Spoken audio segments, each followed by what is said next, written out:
Hello வணக்கம், இது உங்கள் சிவி ஜோன். ஸோ எல்லாரும் எப்படி இருக்கீங்க? இப்போ பார்த்தீங்கன்னா தரமான சூப்பரான ப்ரொமோட் வந்திருக்கு. அதாவது வியானா வெறித்தனமான ஒரு சம்பவத்தை பண்ணியிருக்காங்க. விக்ரமோட முகத்திரை கிழிச்ச மாதிரி ஒரு சம்பவம் பண்ணியிருக்காங்க. இதுதான் கர்மா.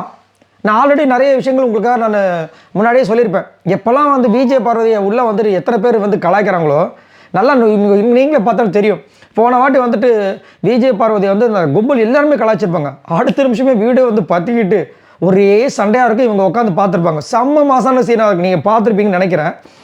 அதுக்கு முன்னாடி நீங்கள் நிறைய நாள் எங்கள் நோட் பண்ணிக்கலாம்னு எனக்கு முதல்ல சொல்லுங்கள். இப்போ அதுதான் கர்மான்னு நினைக்கிறேன். இப்போ வந்து வியானா உள்ளே வந்து அங்கே வந்து நின்று பேச ஆரம்பிக்கிறாங்க, அடித்து நொறுக்குறாங்க. இதில் சாண்ட்ரா வர நடுவில் வியானா போதுமா, இப்போ வேண்டாம், இது என்னோட உரிமை, இங்கே நான் இது பேசி தான் தருவேன் அப்படின்ற மாதிரி வியானா வந்துட்டு பயங்கரமான சம்பவம் பார்க்கலாம். அது பண்ணுறாங்க. அதை பற்றி பார்க்கலாம். அதுக்கு முன்னாடி பார்க்குற எல்லாருமே நம்மளோட சேனலை சப்ஸ்கிரைப் பண்ணி பாருங்கள், லைக் பண்ணுங்கள், கமெண்ட் பண்ணுங்கள், ஷேர் பண்ணி வாங்க அந்த வீடியோக்குள்ளே போகலாம். செம்ம மாசாக இருக்குது. ஏன்னா வியானா வெளியில் இருக்கும்போது இந்த ரெக்கார்டு விஷயத்தை பற்றி செம்ம மாசாக ஒரு பயங்கரமான ஆங்கிள் யோசித்து பேசினாங்க. ரெக்கார்டு கொடுத்ததை வந்துட்டு தவறுன்னு சொல்லலை. இதுக்கு காரணம் என்ன அப்படின்றத வந்து விளக்கமாக சொல்லியிருந்தாங்க. ஸோ இப்போ வந்து என்னென்னா உட்காந்துட்ருக்காங்க அந்த 6 பேரும். இவங்க இங்கேருந்து பேச ஆரம்பிக்கிறாங்க. அதாவது இந்த கேமில் மைண்டை எப்படி மேனிப்புலேட் பண்ணி இந்த கேமில் விளையாட முடியும், சூப்பரான ஒரு பிளேயர் அது விக்ரம் தான். அவருக்கு தெரியும் எப்போ எதை உடைக்கணும்னு தெரியும். அப்படிங்கும்போது சாண்டா டப்புன்னு என்ன பண்ணுறாங்க, இந்த கான்வர்சேஷன் இப்போ வேணாம் அப்படின்போது, இல்லை நான் பேசுவேன், இல்லை வேணாம் எனக்கு இங்கே வீட்டில் பேச உரிமை இருக்குது, நான் பேசி தான் தருவேன் அப்படின்போது இவர் அப்படியே அப்பாவியாக பார்க்குறாரு. யார்? விக்ரம். ரொம்ப அப்பாவியான். ஆஹா பார்க்கவும் எனக்கு ஒரே சிரிப்பாக வந்துருச்சு. என்னால் நடிப்புடா சாமி அப்படின்ற மாதிரி இருந்துச்சு.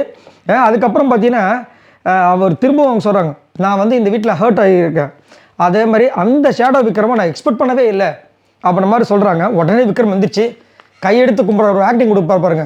அந்த ஆக்டிங் கொடுத்துட்டு போதும் நான் என் கேமை முடிச்சுக்கிறேன், ஐ ஆம் டன் அப்படின்ற மாதிரி வந்துட்டு வெளியே போகிறாப்புல.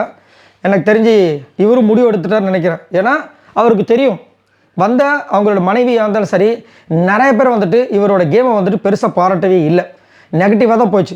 ஸோ யார் சொன்னாலும் சரி, தன் வீட்டிலேருந்து வந்து அவங்க ஒரு விஷயத்த சொல்லிட்டாங்க அப்படின்னா, அதே மாதிரி அவர் எக்ஸ்பெக்ட் பண்ணது பார்வதியை வந்து பயங்கரமாக கலாய்ப்பாங்கன்னு நினச்சார். ஆனால் அங்கே வந்து நடந்தது வேறு. அவங்க வந்து தங்கச்சியாக பார்க்க ஆரம்பிச்சிட்டாங்க. ஸோ ஒரு தங்கச்சி அப்படி இந்த ஸ்தானத்தில் அவங்க வீட்லேயே பார்க்கும்போது நீங்கள் வந்து அவங்க 2 பேரும் வெளியே போகிறாங்க, கம்புறது நம்ம விஜய் போகிறது எப்படி இருந்திருக்குல்ல அந்த சென்ட் ஆஃப் பார்ட்டி செம்மையாக இருந்துச்சுல்ல. சரி, இப்போ அந்த கர்மா தான் வெடிக்குது. அப்படியே கண் கலங்குறாரு, அப்படியே வெளியில் போகிறாரு. ஓகே நான் முடிச்சுக்கிறேன் அப்படின்ற மாதிரி வந்துட்டு இந்த கேமை முடிச்சுக்கிறேன்ற மாதிரி.